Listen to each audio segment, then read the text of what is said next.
All right, so 11.3 is all about the closing statement or closing disclosure itself. So this is the document that when we talk about debits and credits, this is the document that a buyer or a seller would see their version of in the days leading up to their closing. Now, remember, I say the days leading up to their closing because we've already talked about Respa and the requirements of Respa. Does anybody remember when the closing statement has to come? When is a buyer required to see their closing disclosure statement?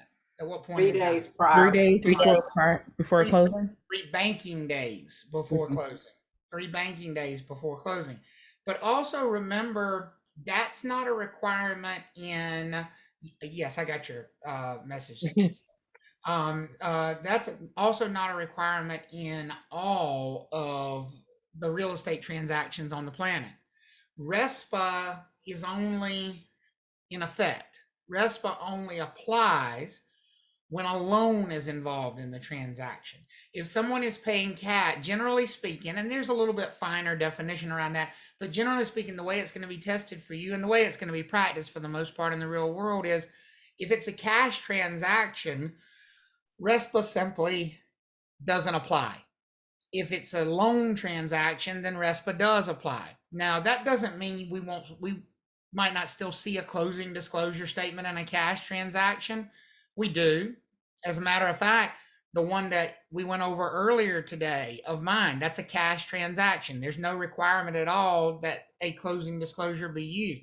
But because the vast majority of transactions require one, we end up using them pretty much in all of the transactions just to be consistent. So if there's a loan involved, then RESPA says we have to use this closing disclosure statement. It doesn't apply, so that wouldn't apply of any commercial transactions because it's residential only, and it wouldn't apply to like seller financing or anything like that. Remember that early in the process, and this is just a reminder from the finance chapter because we're all kind of bringing that full circle now. Early in the lending process, specifically when the buyer first applies for a loan, when the borrower first applies for the loan, they are required to be given an estimate of their costs associated with borrowing that money, called a loan estimate. And if anything changes along the way, they're required to be given a new loan estimate. Remind me again, what's the rule for the last possible time for the borrower to get their loan estimate? What's the deadline for it? 3 banking 3 days. days Or after. 3 banking days from what? right Closing. after the closing. The loan application. Not closing for the loan estimate. Not closing for the estimate. Estimate After the loan application. application. That's exactly right. Application. The estimate comes after the application. You apply for a loan, you get approved for a loan, you get an estimate. So basically, here's the thing. If you apply for a mortgage loan, you should either get a denial or you should get a loan estimate. Does that make sense for everybody when you kind of put it in that order? You either get, we can't give you a loan, sorry, or we can give you a loan and here's what the loan would look like. Those are the two ways you could be responded to from a loan application. And RESPA says that has to come no later than 3 banking days after the time you apply. The whole purpose of the loan estimate is so that the borrower knows what those costs are going to be associated with the loan before they move forward, and to basically standardize the process so that borrowers, no matter what lender they decide to go with, can shop around. They can compare side by side and decide which lender they want to use. Once they've decided what lender they want to use, they're going to move forward with the process. And at the end of the loan process, when it's time to close, at least 3 banking days before closing, the borrower is going to be given the closing disclosure. And the closing disclosure looks almost identical to the loan estimate for a reason. They should be pretty much identical. The same things that are estimated in the estimate should have made it to the closing statement. And so that's why we call it the uniform closing or uniform settlement statement. What we mean is it's the same one, it's uniform in every transaction. We mentioned earlier that we have a responsibility as a licensee to verify the items that are on a closing statement. But I did also mention that we're not going to be held responsible for verifying every item on a closing statement. The most obvious place for us to find things that need to be verified is on the sales contract. That's the thing we have access to. That's what we help put together. We're the most closely involved with the contract. Those are the things that we, sort of above everybody else, should be able to identify if there are any problems. Is anything missing from the contract? Because that does happen. You know, a due diligence fee doesn't get reflected. A warranty that the seller agreed to pay for gets forgotten and left off. Some type of credit doesn't happen from the seller to the buyer. All those kinds of things are things that are missing that could be taken straight from the sales contract. Then loan expenses and things like that would need to be calculated. Prorations would need to be calculated. The closing disclosure is a two-faced beast. There's the buyer version and the seller version. Some things, they play together. Some items are on both, but not all. There are plenty of items that will only be on the seller's document, and that's fine. There are plenty of items that will only be in the buyer's document, and that's fine. The numbers, the final numbers for each party are not going to match up. It's not an accounting statement where everything has to balance out. Because ultimately, if you think about it, some of these things simply don't relate to the other side of the transaction. If the buyer is paying, discount points, origination fees, that has nothing to do with the seller. So those things wouldn't necessarily show up on the seller side of the document. I think one of the tendencies is for people to think that everything has to show up. Now, I would suggest the next 4 slides in this section, this one, this one, this one, this one, okay? These next 4 slides, I would suggest you really spend some time looking at them. And I hate to use the word memorize, but I guess I have to. Memorize how these very common things that show up on a lot of people's closing statements are going to actually get handled on the closing disclosure. So let's talk about, because each party is going to have debits, each party is going to have credits. So let's talk about some of the debits commonly there for the seller. Look at the first one. That's a weird thing. Seller debit. Now, debit's a bad thing, right? So Yes. why would the due diligence fee show up, do you think, as a seller debit? Why do you think They already received it? there it is? They already got it. They already got it. Does that make sense for everybody? Mm-hmm. We need to debit them for it at closing because it's money they don't need to get today at closing. We need to make sure that we're showing you already got this. Does that make sense for everybody? So on the seller's side of the closing statement, that due diligence fee shows up as a debit. Loan payoff, well, that's obviously a debit. Commissions, that's a debit for the seller on most transactions. Excise taxes, that seller pays those. Like a deed preparation fee, so the fee an attorney might charge to write the deed. And then we've already talked about, like with different prorations, how they could be debited for a certain proration. How about the seller credits? What's the big one? What's the big credit for the seller? Sales price. Sales price. The purchase price, sales price. Isn't that the biggest possible debit? I mean, a credit for the seller? Absolutely. I can't think of anything bigger that they're going to get. And then any prorations where they might be getting a credit. Remember earlier today, we talked about some prorations where the seller might be getting a credit, but the seller is very limited on the debit side. Not very many credits for the seller. There's lots on the debit side, but not very many credits for the seller. How about buyer debits? Lots and lots and lots of buyer debits. And I'll tell you why. There's a lot of fees associated with buying property, folks. And lots more if you borrow money in order to buy the property. Think about all those things we learned how to calculate back in the finance chapter. Origination fees. Do you think an origination fee is going to show up on a closing statement? Oh yeah. Yep. Absolutely. How about discount points if they've decided to purchase them? Yep. Yes. How about a credit report fee? Of course. Yeah. And a rate lock fee? Mm-hmm. And a $199 document handling fee. I still haven't figured out what the hell that one's supposed to be for, but it'll be there. Application fee. An application fee, a flood certification fee. We got to charge them a fee just to make sure the property's not in a flood zone. We're going to charge you $25 just to go look on the FEMA website to see if the thing's in a flood zone. That'll be on there. There's all kinds of debits. But what's the big debit? Don't forget the big one. Don't get so caught up in the little thing. What's the biggest debit on there for the buyer? Sales price. The sales price. We got to charge them for the sales price. Okay.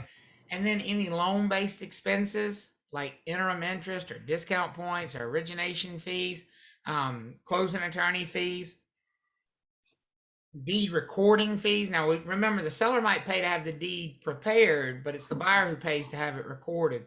Inspections, if they haven't been paid for, appraisals that haven't been paid for,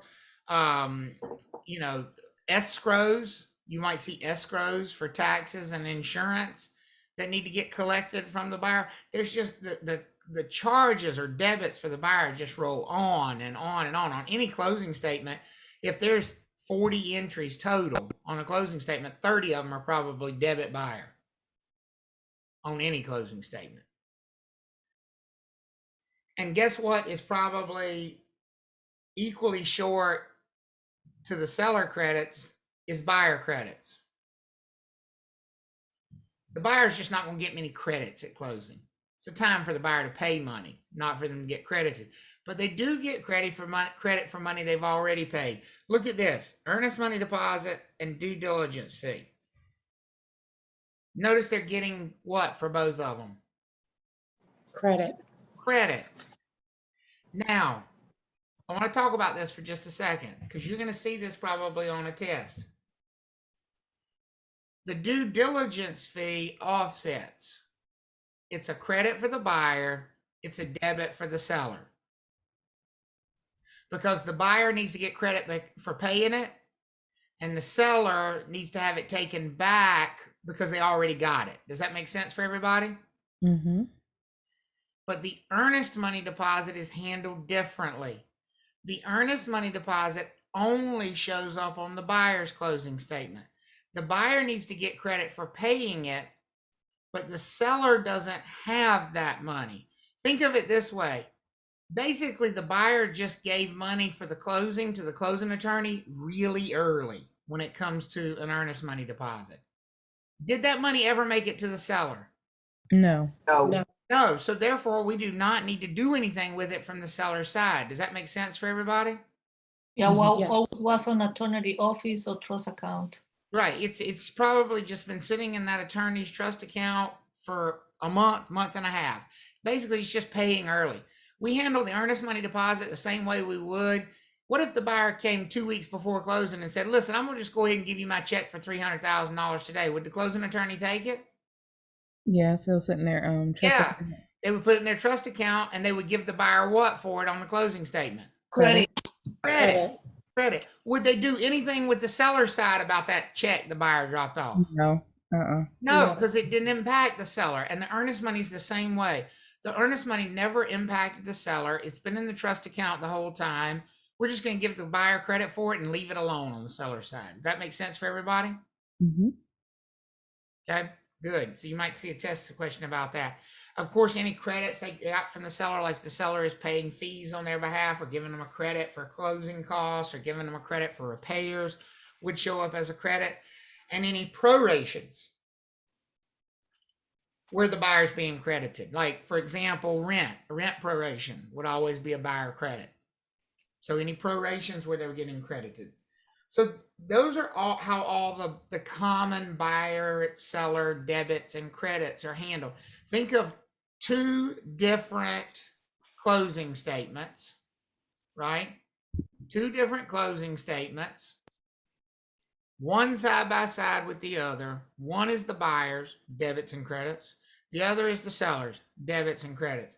And what we want to talk about are some of the common things that go on there, not only just a reminder for you, because none of this math is going to be new. That's the great thing about this math section. There's not a single thing new in this section. It's just a matter of pulling things together. Okay? So, do you remember how to calculate a loan amount using a loan to value ratio? Yes. Okay? Because what they're going to tell you in one of these questions is Tom is purchasing a $250,000 home with an 80% loan to value loan. Can you calculate the loan amount? Are you okay with that? Does everybody feel all right with that? Yes. Okay. Well, once you know the number, all you need to know is, where do I put that number? Where does it go? Where does that go on my worksheet? Well, first of all, Tom is purchasing. If Tom is purchasing, is Tom the buyer or is Tom the seller? Buyer. He's a buyer. And is the loan that he's obtaining, is that money Tom owes into the transaction from his own pocket, or is that money that's being given to him for purposes of the transaction? It's money to give Money it to being him given. for It's purchase. money being given to him in the transaction. So that's a buyer what? Credit. Credit. Credit.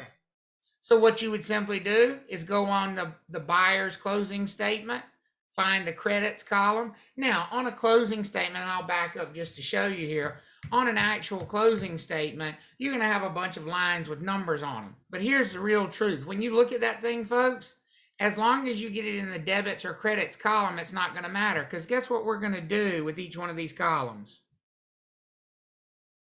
What do you think we're going to do with all those numbers in those columns? Adding. We're just going to add them up. So, I mean, if you're sitting there going, oh, okay, well, I need to put this in the buyer's debits. It doesn't matter if you put it on this line or if you put it on this line, because eventually you're just going to do what with all of them? Add them up. And no, TT, they will not balance. They absolutely will not balance. Not will they, not should they, never will they balance, because this is not Compare. whole look at an exchange between these two parties. These are two people going in opposite directions.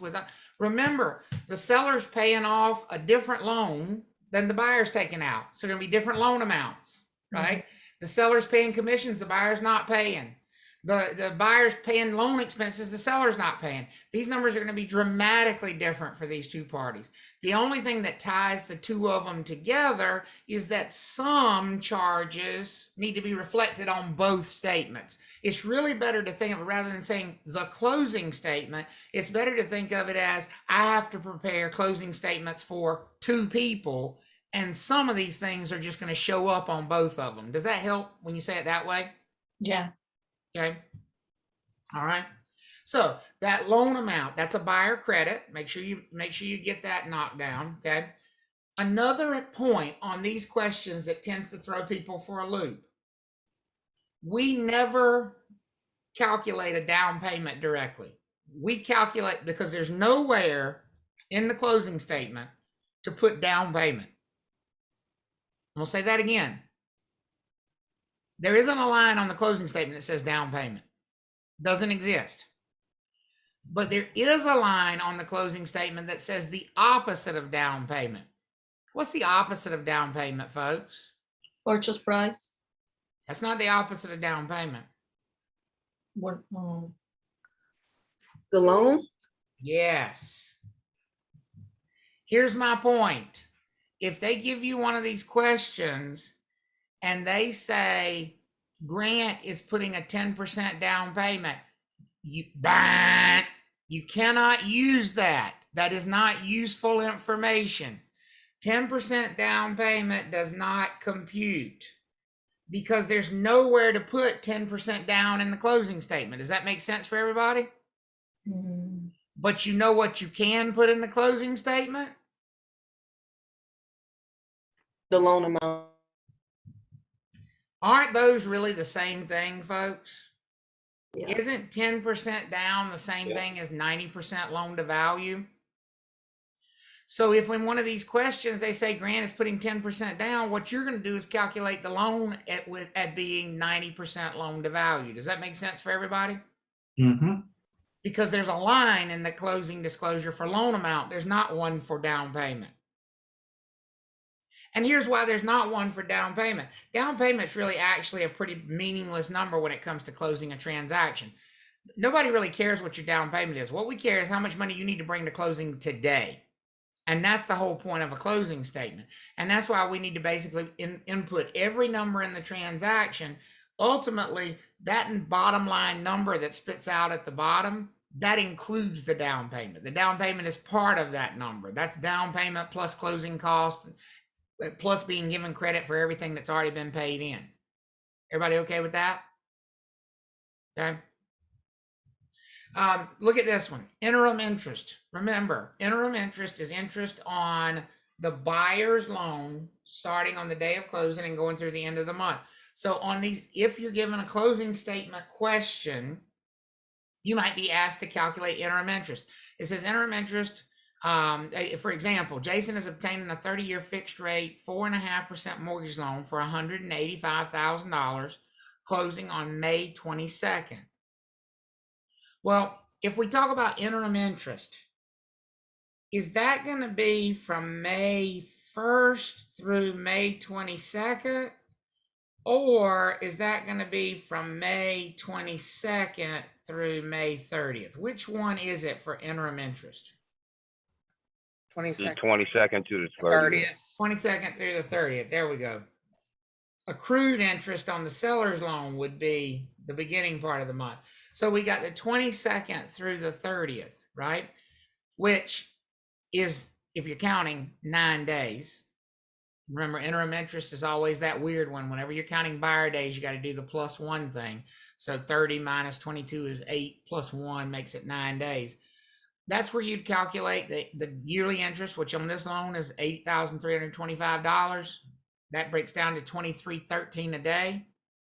9 days of that is $208.17. Now, again, this is something we've already learned before. If you don't understand what's on this slide, you don't have a problem with closing math. You have a problem with finance math. So that's what you need to go fix. Because I will tell you this, what we're talking about this afternoon with these closing statements, here's what I'm just going to lay down the law for you on this thing. You're not allowed to even consider doing one of these until you have absolutely mastered every other math question in the class. You're only allowed to even think about closing statements when you've mastered the rest of them. And here's why. Closing statements pretty much take into account every other math question. Aren't you wasting your time? If you can't do interim interest, you're not going to be able to do a closing statement. Does that make sense for everybody? So go fix the interim interest first, because you might get that as a standalone question before you worry about the closing statement. Okay. Interim interest would be a buyer debit. And so I've just given you some examples here of very common ones that would show up. Of course, we talked about in the finance chapter, calculating origination fees and discount points. You've already done that. That's not new math for you at this point in time. They might tell you that. The only thing we're adding to it is that would show up on the buyer side as a debit.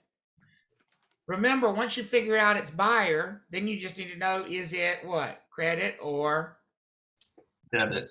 debit.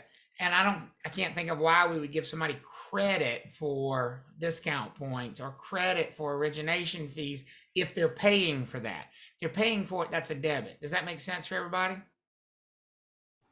Okay. Yep. Escrows. You'll see. One sec, Travis, if the seller's paying the closing costs, right, which would include the loan fees, Yep. where is that show up on a different line? It does. That would just show up as a, That would be a credit then, right? that would simply be a credit from, to the buyer and a debit to the seller. So what Elizabeth is asking about, what if the seller agrees to pay $5,000 of the buyer's closing cost? Well, literally, we would just go on the seller's sheet, and in the debit column, we would put $5,000, and we go on the buyer sheet, and in the credit column, we'd put $5,000, and those would offset each other. We're taking $5,000 from the seller and giving $5,000 to the buyer. It's a good question. Escrows, you'll see that in these problems. Escrows, remember, escrow accounts are those accounts that your lender holds your taxes and insurance so that when the bill comes due, they can pay your annual taxes and insurance from those escrow accounts. And they collect 1/12 of that every month. Well, the lenders like to jumpstart those escrow accounts. They like to get them rolling right out of the gate. It's not unusual for the lender to want to collect 5, 6, 7 months worth of property taxes to hold in that escrow account at the day of closing. And that's going to be money that the buyer has to pay because they got to fund their escrow accounts. So that's something that should be, that's another reason why we need to see a loan estimate, because the lender needs to estimate how much is going to be in these escrows. Think about it. If the property taxes are $300 or $400 a month and the lender wants 10 months worth of property taxes in escrow, that's a big chunk of money that's going to be a closing cost. Does that make sense for everybody? Yes. And so those escrows are always going to show up as a buyer debit. Escrows are always buyer debit, for whether they're for taxes or insurance or mortgage insurance. Now, once we've put everything in their correct columns, once we've put in the buyer debits and the buyer credits, once we put in the seller debits and the seller credits, we're going to total them all up. Total the debits for the buyer, total the debits for the seller, total the credits for the buyer, total the credits for the seller. You're going to have 4 totals. Final answer, take the debits from the credits for each person. That's it. Credits minus debits. Always. Credits minus debits. If they got more credits than debits, they're getting money at closing. If they got more debits than credits, they owe money at closing. Does that make sense for everybody? And so that's the beauty of the closing disclosure. It takes all the math for a very complex transaction and puts it in one place. So I'm going to fast forward. I'm going to skip a slide real quickly because I don't want you to have a heart attack quite yet. But I want to show you what I mean about putting it all in one place. This is just an Excel version of what I'm talking about. If you look at it, this is not nearly as complex as it looks. How many columns do we have here? 4, right? Yeah, 4. 2 for the buyer. I was on mute. And 2 for the seller. Does that make sense for everybody? Yep. And all we're literally doing here, okay, look at this, sales price. Does that impact one or both of them? Which do you think? Both. Both. So let's handle it on the seller side. Should we charge the seller for it or should we give them a credit for the purchase price? Correct. A credit. Give them a credit. And that's what you see right there. There's a seller credit for the purchase price. On the buyer side, do you think we should charge the buyer for the purchase price or give them a credit for the purchase price? Charge. Give them I'd On love the to be the buyer buyer side. and get a credit for it. On the buyer side. Oh no, I said I'd love to be the buyer and get a credit for it. Gotcha. It doesn't work that way though. On the buyer side, you're going to get a what for it? Debit. Debit. Debit, for sure. Exactly. Well, then look at the earnest money deposit. The buyer is getting what? A credit. credit. Credit for it. And notice there's nothing on the seller's line there for earnest money because it never had anything to do with them. Does everybody see that? Yeah. So it's not like every line's going to have something. Look at the next line, the loan right here. Well, this is the new loan being taken out by the buyer. So nothing at all on the seller side, but the buyer's getting credit for their new loan. Does everybody see that? Uh-huh. And we're literally just going item by item on these things. And then what we're doing here is totaling them up. Here's the total of the buyer's credits. Here's the total of the buyer's debits. And look at this number down here at the bottom, folks. Where do you think that number comes from? So the buyer debit minus buyer credit. It's just those two subtracted from each other. Does that make sense for everybody? Uh-huh. So what we're essentially saying is this buyer needs to bring how much money to closing to finish the job, to close. How much of a check do they need to bring to that closing? 55,308.28. 55,308.28. Is everybody with me on that? Yeah. That's what a closing statement does. It takes all of the numbers for the whole closing and puts them in one. Is everybody understanding what they're looking at here, right? Mhm. Let me tell you why I showed you that first. That form's a mess. Because this is what it looks like on the test. Ooh, That's what the question looks like. Now, before some of you hyperventilate or wet yourself, with your poison, okay? Here's what I want to tell you.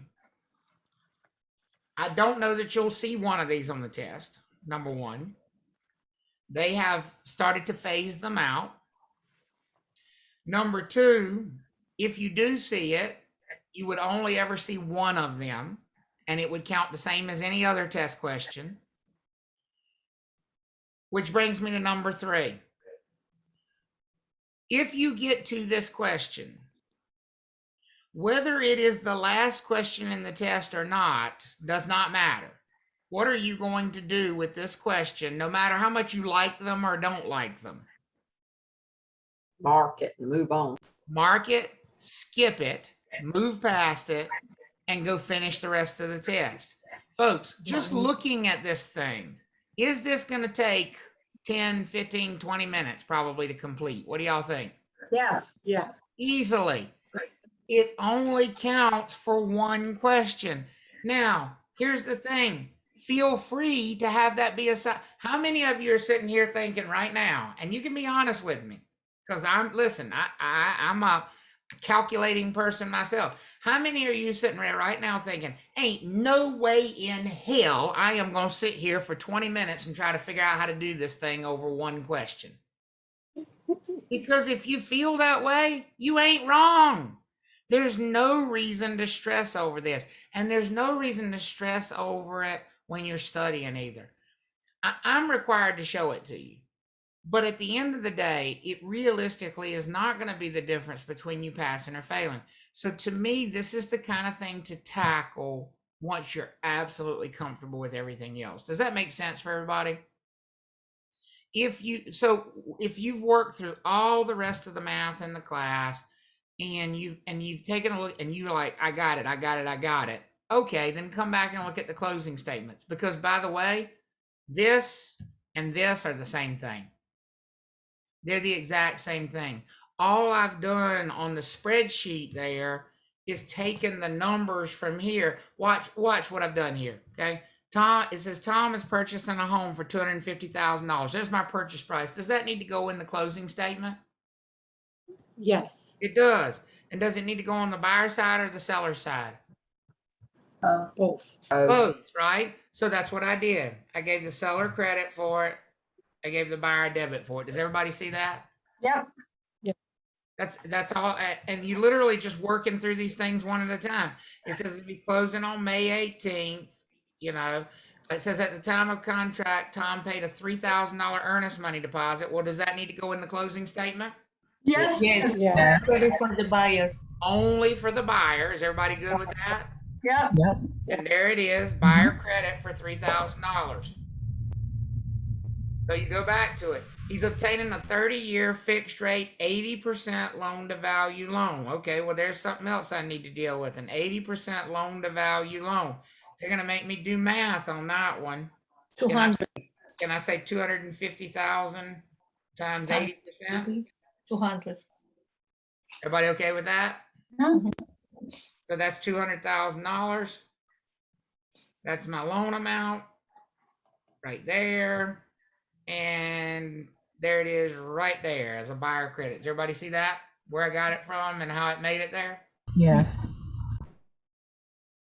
Okay. it says it's at 5% annual interest. I don't know what to do with that yet, so I'll just hold off for the property. And the lender is charging a 1% origination fee. Okay, so I got a 1% origination fee. 1% of what number, folks? 200. The $200,000, right? 1% of the loan amount. Does that make sense for everybody? Mhm. Yeah, There's my origination fee. There's the 1%. If you wanted to know the math that came from, that's literally 200,000 Times 1%. times 1% equals my $2,000 origination fee. The next one they said, and 2 discount points. I'm gonna run out of colors, I'm sure. But I'll keep- 4,000. 202%. why do you mute yourself? Okay, 2. Oops, that's not a highlighter. There we go. 2 discount points. Okay, so that's going to be right here, and that math comes from the $200,000 Times 2 points. times 2%. Everybody okay with that number? And that's a buyer debit. Does everybody see why that's a buyer debit? So literally all you're doing is working through these things and then putting them in here. Property tax proration. But does everybody see that this is very involved? Yes. Makes sense for everybody? Uh-huh. This takes a lot of work, because the question is finally at the end, how much cash will Tom need to bring to closing?